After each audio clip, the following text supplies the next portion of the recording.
Picture this. You're watching a big sci-fi movie. There's space, there's science, there's Ryan Gosling doing Ryan Gosling things. And then somewhere in the middle, you realize you are completely, genuinely, embarrassingly emotionally invested in a relationship. A friendship between a man and an alien that looks like someone crossed a crab with a gravel driveway. And you're sitting there thinking, when did this happen? When did I sign up for this? I came here for the cool space stuff, and now I'm genuinely nervous about whether this little rock creature is going to live. Hey guys, welcome back to Mildly Overreacting, and today we'll be talking about Project Hail Mary, the sci-fi film adaptation of Andy Weir's novel, starring Ryan Gosling. And look, I went into this movie pretty hyped. I love sci-fi, like legitimately love it, and the concept for this one immediately had my attention. So I was already on board before I even sat down. But what I was not ready for, and nobody warned me about, was how much this movie was going to make me feel real things about a friendship that I have generally struggled to explain to other humans without their face doing something concerning. Okay, so let me give you the setup, and as always, I'm going to keep the spoilers as light as possible.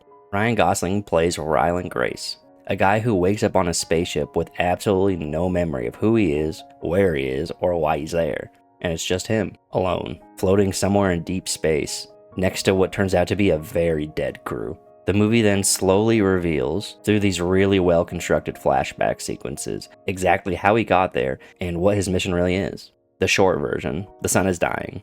Earth has maybe a couple of decades left. And Ryland, a middle school science teacher, by the way, is humanity's last shot at figuring out what caused it and how to stop it. That's the premise, and honestly, just that premise alone is already a great movie. But then the movie introduces something else, something that completely changes the whole shape of the story. And that's where things get interesting. Let's start with Ryan Gosling, because honestly he was really good in this movie. I've seen Gosling in a lot of things, and he's great in a lot of things. But this might be my favorite performance from him, and here's why. It's not a showy performance. He's not performing at you, he's not delivering big monologues. What he's doing is something harder, and it makes you feel like you're watching a real person think in real time. Ryan Grace is funny without trying too hard to be funny. He's scared without being annoying about it. He's smart in a way that feels a little bit more earned than convenient. And then when the emotional moments hit, and they do hit, Gosling plays them so quietly and so generally that you don't even see them coming until you're already in the middle of feeling them. There's a specific quality he brings to this character that I'd call likable competence, which is honestly something that's really hard to pull off. You're watching somebody that's good at their job, who figures things out, who stays calm under pressure, and instead of being annoying, he's just kind of a delightful person. He makes little jokes to him in empty space, he gets generally excited about science in a way that's contagious, and he carries enormous grief in a way he never announces, but you can always feel underneath everything. And I think he did everything right in this role. Now, let's talk about the sci-fi. And this is where my inner child just completely lets out. The science in this movie is good, and I don't mean movie good, I mean generally engaging, legitimately interesting, and presents in a way that doesn't make you feel stupid or bore you to death. The story is built around problem solving, like that's the actual engine of the movie. Ryland is constantly faced with some new piece of information, some new obstacle, some new cosmic puzzle, and you have to watch him work through it, step by step, using actual logic and actual science. And the movie makes this process feel tense and exciting in a way that I wasn't expecting. There's something deeply satisfying about watching a smart person solve a hard problem in a generally exciting way. Like, there are sequences in this film where the action is essentially just a guy doing math and running experiments. And I was actually on the edge of my seat. That is a writing achievement, because problem solving is inherently cinematic when the stakes are right and the character's someone you care about. And by the time the bigger problems start stacking up, you're so invested in his brain and his process that every breakthrough lands. The movie also does something really smart, which is it never lets the science overwhelm the story. It uses the science to serve the characters. Every discovery tells you something about who Ryland really is, how he thinks, what he's afraid of. The sci-fi concepts always feel well-grounded because they're filtered through a human perspective. Okay, let's talk about the part of this movie that I cannot stop thinking about. At a certain point, and again, I'll try to keep the specifics light, Ryland is not alone anymore. And this entity he meets, objectively, one of the most alien-looking things I've ever seen in a sci-fi movie. Like, there's no part of this creature that is trying to look humanoid, or friendly, or relatable. It is deeply, fundamentally weird. It communicates in a way that sounds like music. It processes the world completely different than a human does. It has no face. It has no expression that you can read. It is in every conceivable way not designed to make you emotionally connected with it. And I'm not exaggerating when I say this relationship becomes the entire heart of the movie.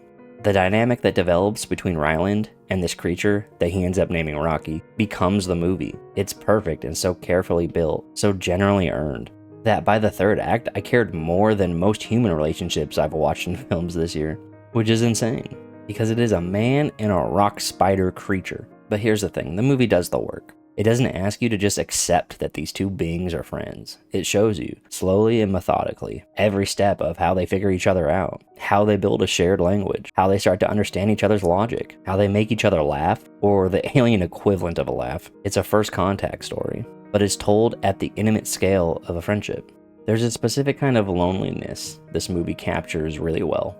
The loneliness of being impossibly far from home, of knowing you might not make it back, of doing something that matters enormously and having almost no one to share it with, and then suddenly you're not alone anymore, and have this one ridiculously deeply weird companion. And the movie understands exactly how much that changes everything.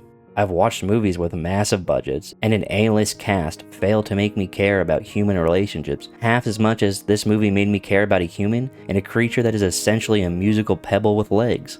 This is not a knock on other movies. This is a compliment to Project Hail Mary. I also want to say something about the isolation angle, because I think this movie handles it in a way that's really interesting. It doesn't get enough credit. Space is lonely in this movie, like generally lonely, in a way that other sci-fi movies kind of gloss over. There's a stretch of this film where it's just Ryland, alone, on a ship, with nothing but his thoughts and the darkness. And it never feels like a thrill or survival situation. It feels more like watching someone manage grief, because that's kind of what it is. He left everything behind. But the weight of that sacrifice is always present, and Gosling carries it in a way that makes the later emotional payoffs work so much better. When connection finally arrives, real connection, you feel the relief of it in your chest, because the movie has been so careful to establish what that absence of it feels like. The pacing of this movie is also worth mentioning. Some people might find it a little slow at spots, particularly in the first act while the memory sequences are filling in the backstory. Honestly, I don't feel that way though. I thought it was well structured and kept me curious throughout the whole movie. It's a patient movie. It trusts you to stay engaged, and it pays that trust back with interest once all the pieces are in place. The flashbacks specifically are doing a lot of work. They're not just exposition either. They're building the character of Ryland in a way that makes present-day scenes land harder. By the time you understand who he was before this mission, and why he ended up on it, and what it cost him, you're watching the current version of him with a completely different emotional understanding. The structure is doing real storytelling, and I appreciate that.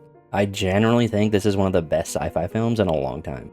Not because it's the most spectacular or the biggest or the loudest, because it cares first and last about its characters, and this specific man in a possible situation trying to do something that matters and finding, entirely by accident, in the loneliest place imaginable, a friend. That's the movie. That's really what it is. It's a movie about friendship, about the way connections change people, about the quiet miracle of being understood by something that has every reason not to understand you. It just happens to be set in space. The emotional payoff of the final act is earned in a way that I generally respect. I just remember sitting there thinking, this is what these kinds of movies are supposed to do. Make you feel small and make you feel connected at the same time. Make you care about the universe and about the tiny, weird, improbable relationships that happen inside it. This movie got a 4 out of 5 stars from me. Go see it right now. Alright, that's going to be it for me today. If you've seen Project Hail Mary, I would genuinely like to know how you thought about it. Drop a comment.